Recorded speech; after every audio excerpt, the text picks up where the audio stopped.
Hello again, one and all.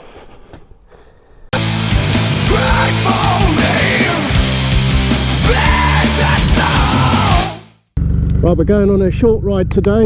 I've got my wife Emma in our Tesla up ahead. We're just popping over to her mum's, and I'm gonna try and fit a belly pan that I got off Jason Fiberman, which unfortunately clashed with the engine bars on the bike, so the belly pan needs to be cut out. So I'm gonna have Tony, who was on my other video, who's Alison's partner. He's a bit of a dab hand with tools and fixing things and whatnot. So he's my Alan Milliard, or my Sam Lovegrove. I'll call him Tony Loveyard. That can be his name. I called him that earlier and he told me to F off, which I thought was quite rude.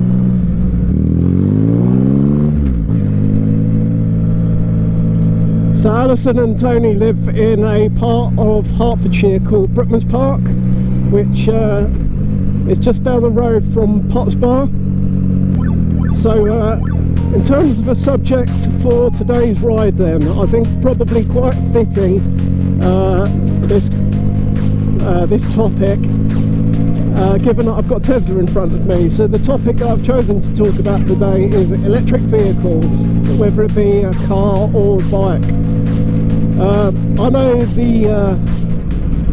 the jury's out by with a lot of people, where I think that you kind of either love them or hate them, to be honest. To be honest, before I got the Tesla, I was kind of a bit on the fence, and I think the reason why is because if you look at a lot of the early electric cars that had come out, they kind of looked a bit crap, if you want me to be honest. There's I can't remember what it's bloody called, but there was like a BMW that I remember specifically. Looks like a little box car. And I don't know why, but whenever people were, or whenever car manufacturers were developing electric cars early on, there just seemed to be they felt the need to just turn them into like geeky little crapmobiles that people that wore Crocs would drive. I don't know why you just couldn't take like something like an Aston Martin or something like that, or even just to take a more low-end affordable example, get a bloody Mondeo and stick an electric engine in it, and it just looks like a Mondeo. I don't know why there is the need to make it look like a tree hugger car. The Tesla, the reason why I got that, and I just have to say I'm not Mr. Mega Rich Moneybags, I could not afford a Tesla. That car is about 45 grand, brand new. That's absolutely and well and truly out of my price range.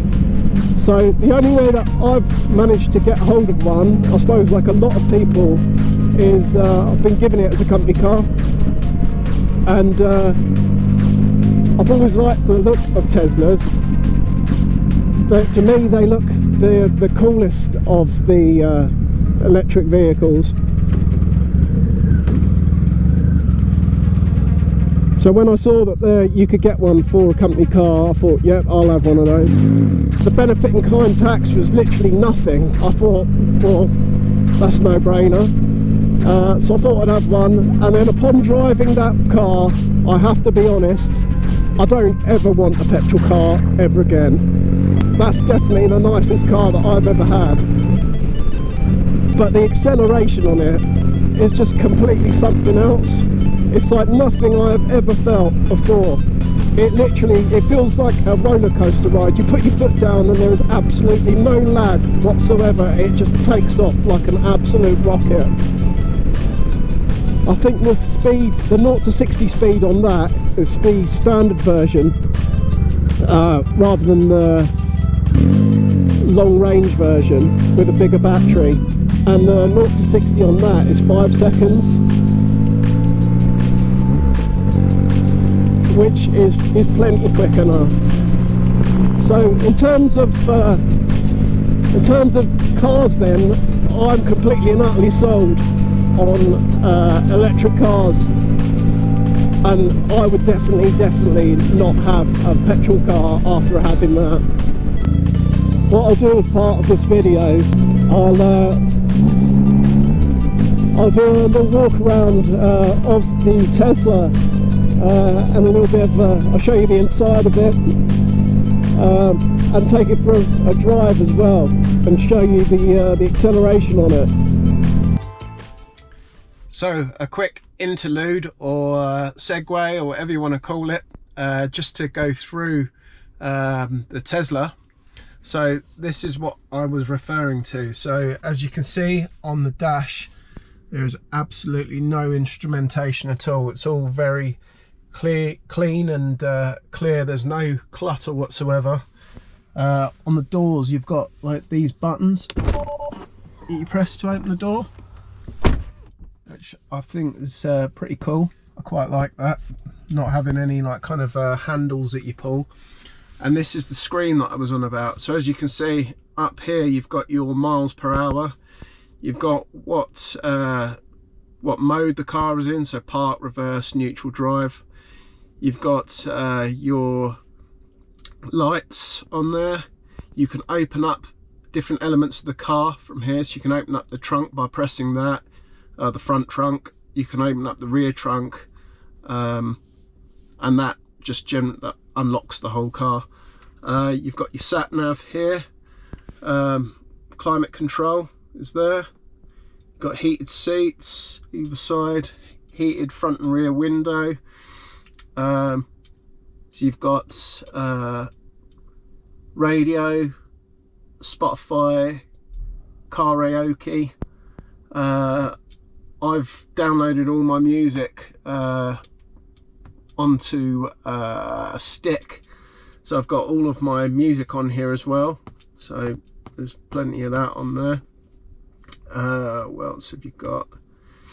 You can literally change everything on the entire car on here. Windscreen wipers are there. Yeah, there's loads of bits and bobs. There's all like your entertainment, so you can get I can't remember exactly how you get to it. Oh, there you go. You can get Netflix, YouTube, all sorts of stuff on there. So I'll take you for a little drive in it now, just to show you what I mean about the acceleration. So we're currently on some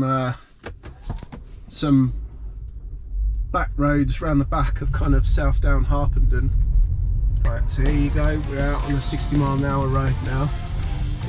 Slow it down to 0. Right, so 1, 2, 3.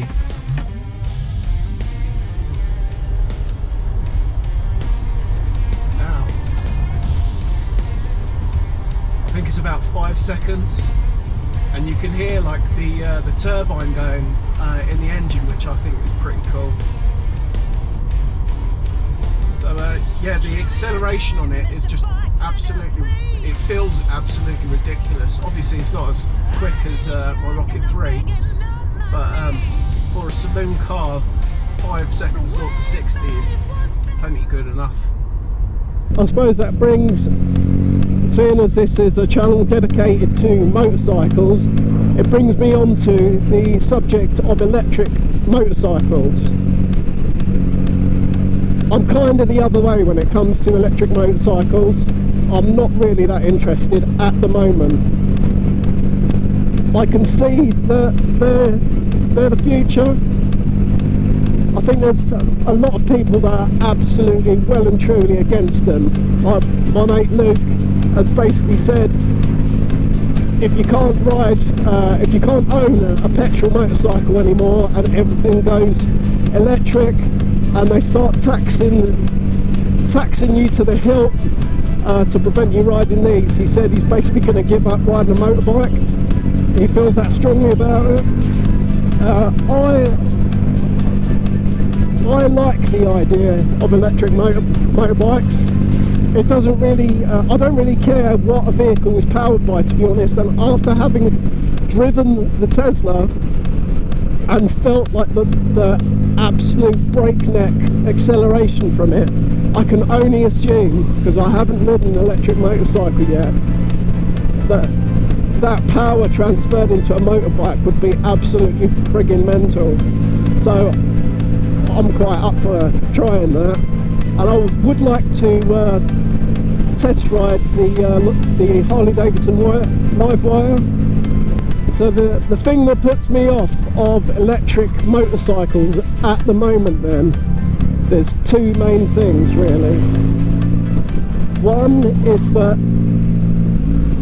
when most people go out on a motorbike, a great many people that kind of go out on the weekend in a group of people for a kind of day out, and the last thing you want to do is have one person in the pack with an electric motorbike who, when you all stop off at the pump to tank up, they're like, I'm sorry mate, I've got to wait 45 minutes for my bike to charge.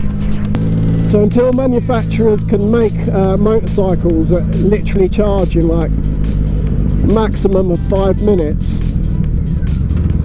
I just don't really see it taking off. Right then, to the second thing that puts me off of electric bikes currently, and I'll give you a little clue. The complete and utter lack of noise that comes out of them, which quite frankly I think is dangerous. People disagree. There's a lot of people that say loud pipes save lives is a load of old nonsense.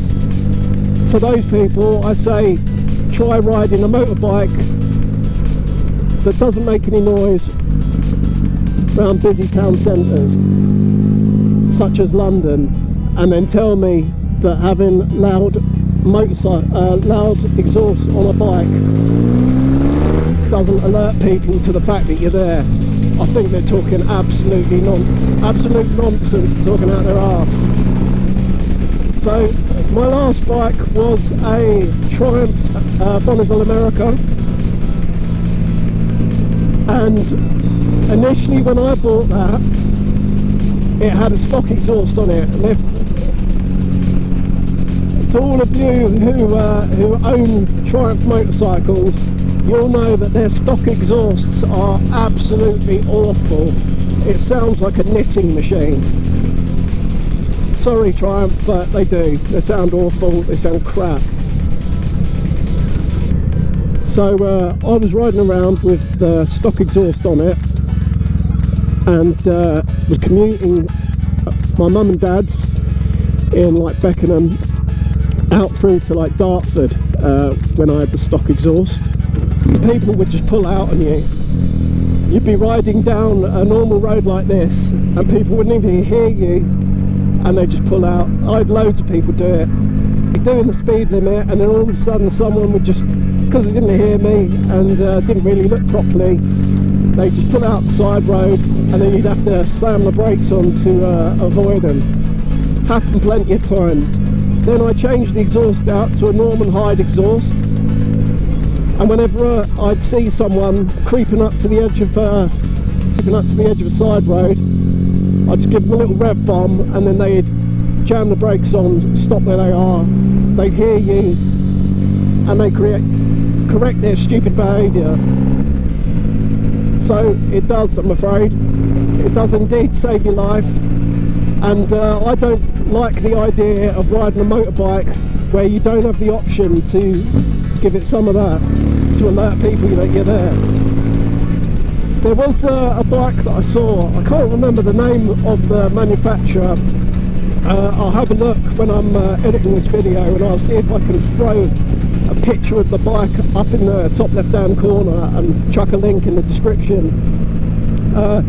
But they come up with quite a unique idea of chucking a resonator on the engine.